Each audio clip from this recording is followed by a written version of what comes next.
আসলে আমাদের এই নিয়োগ নিয়ে অনেক তালবাহানা শুরু হয়েছে।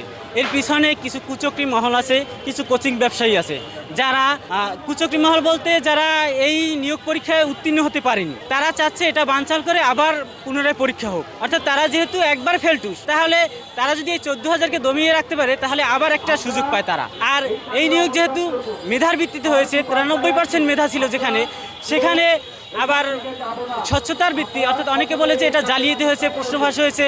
দেখুন, এই নিয়োগের যখন রেজাল্ট দিবে তার 2 দিন পর কিন্তু রেজাল্ট দেওয়া হয়।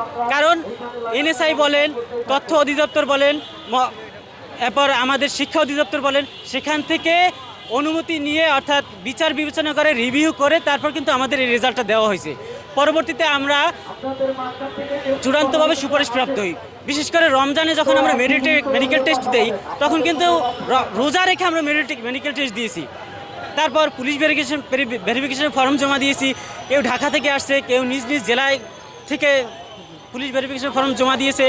তো তারপরও বিশেষ করে 2.5 মাস চলে গেছে, এখনও আমরা নিয়োগপত্র পাইনি। পত্রপত্রিকা মিডিয়ায় দেখতে পাচ্ছি যে মন্ত্রী মহোদয় নাকি বলতেছে এই নিয়োগ রিভিউ করা হবে। তো রিভিউ তো ভাই অলরেডি অনেক আগেই হয়ে গেছে, এটার আর রিভিউ কী হবে? এবং ডিজি মহোদয় বলছে আমাদের সব প্রক্রিয়া শেষ, এখন শুধু মন্ত্রীর সাইনটাই বাকি। মন্ত্রীর সাইন যদি হয় আমরা 2-1 দিনের ভিতর আমরা আপনাদের স্কুলে যোগদান করিয়ে দেব, এরকম আশ্বাসও আমরা ডিজি সাহেবের কাছ থেকে পেয়েছি। কিন্তু পরবর্তীতে সেই ডিজি সাহেবকেই বদলি করা হয়েছে, এটা আপনারা হয়তো দেখছেন। আচ্ছা, আমার বাবা, আমি ছোটোবেলা থেকে দেখছি সে রিক্সা চালায়।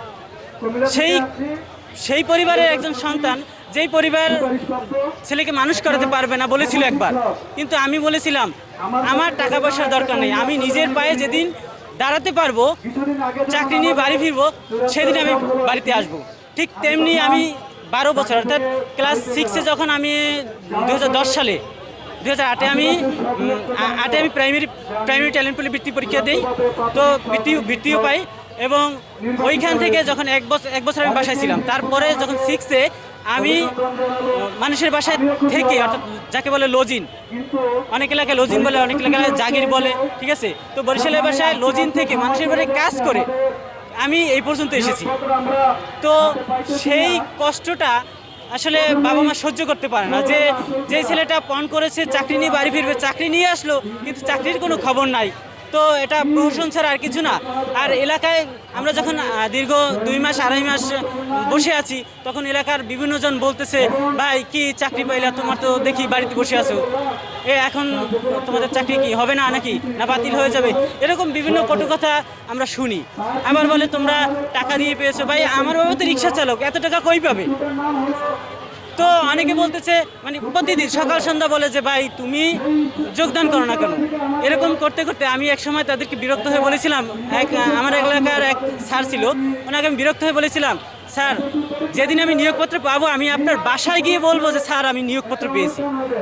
আমরা চাই আমাদের নিয়োগপত্রটা দিয়ে দেওয়া হোক, আমরা ক্লাসরুমে ফিরে যেতে চাই।